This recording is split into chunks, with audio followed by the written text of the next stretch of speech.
Hornets, I'm Leia Lashis. And I'm Sadie Stansberry. Welcome to the first episode of Kbtv, where we will be discussing the changes happening around us. We'll learn about how we can stay safe during Halloween, how masks have impacted the structure of sports, teacher stress from handling learning during COVID, and changes in the lunchroom. All of this coming up next on Kbtv.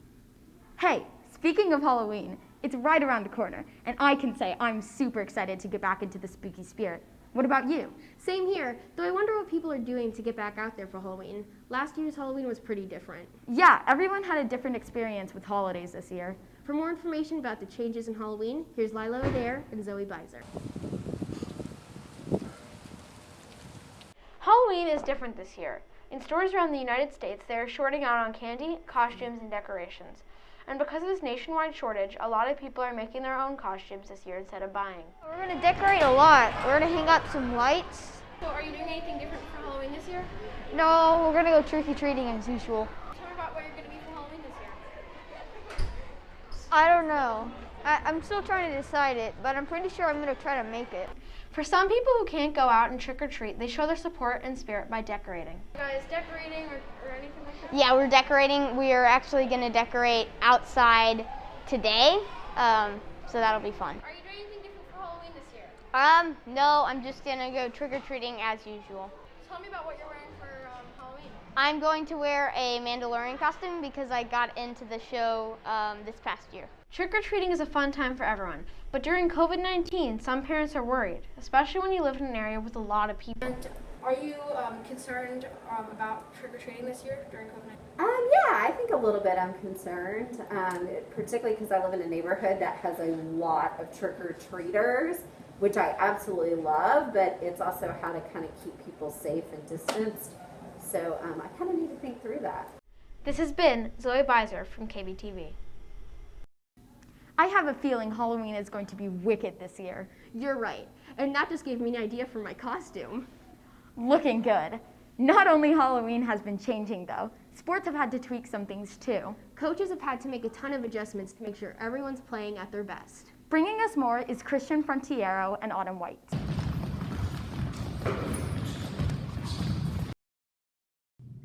Sports this year have been a lot tougher with COVID and masks, and athletes have a lot to say about it.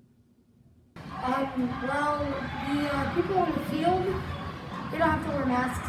That'd be crazy having a helmet on and a mask. But the people on the bench, I believe, you have to wear a mask. I believe in masks, and if they can protect other people, then I'm down for it. The students aren't the only ones affected by this change. Coaches also have more to consider now.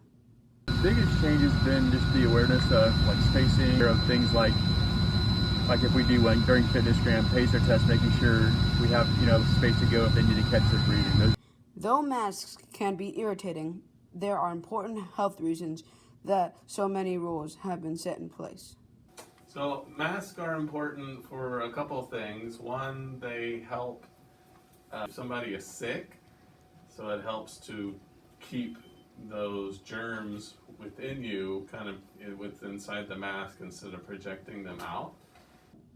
Although masks aren't always great, they are necessary to protect us from sickness. This has been Christian Rivera reporting for Kbtv. Wow, those coaches have really handled safety measures well. Now that I think about it, that must be really stressful. I totally agree. How other teachers have dealt with the stress of COVID and teaching at the same time amazes me. Giving us more information is Josephine Marshall-Meeks and McHugh Schneider. With the overall stress levels rising because of the big change from virtual to in-person, teacher stress has been at an all-time high. Let's hear what they have to say. The change from all virtual to in-person has definitely been an interesting transition. I think it's mostly been a good thing. It's been awesome. I will say I have been pleasantly surprised. Most of us want to be back face-to-face. Just the fact that the kids get to do hands-on activities. I was nervous that students would come back and they would be very quiet. I try to just make everything we do in class accessible online. Learned a lot from having virtual classes last year. I'm trying to get the virtual kids to do as many hands-on activities. I think a lot of us realized how amazing technology is. About making everything available online through Blend. Whatever we're doing in the classroom, we are trying to duplicate in the virtual world. I think everybody has their own way of coping. That's really difficult. I kind of fixate on what needs to be done. We've all been very stressed over the last year and a half. Yoga. Oh, that's a good question. I think any teacher would say that having a smaller group of students to work with provides a lot of benefits. I wouldn't mind having a lesson or maybe a class just to kind of refresh our memories about how to be in the building. That we had endless amounts of money to purchase all of the things that we need. This is McHugh Schneider reporting for Kbtv. The Keeling teachers really are amazing. You know who else is amazing? Our Keeling cafeteria workers.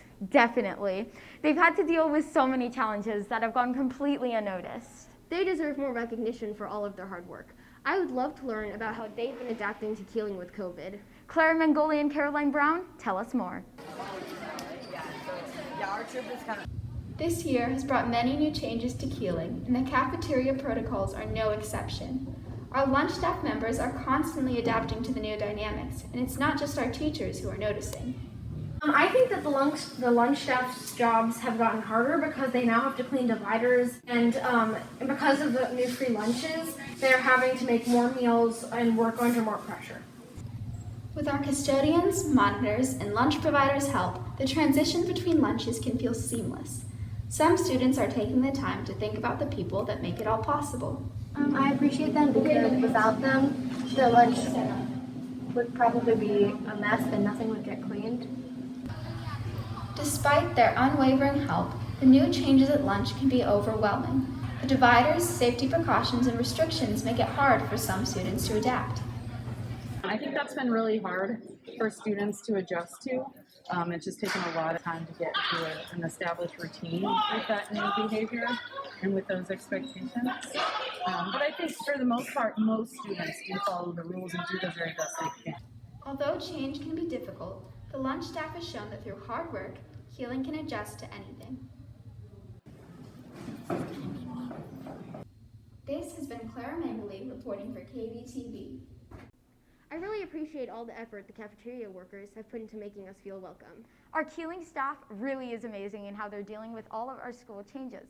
I hope you've enjoyed today's episode. This has been Leah Lashes and Sadie Stansberry. Thanks for watching Kbtv, Keeling's #1 source for news and information.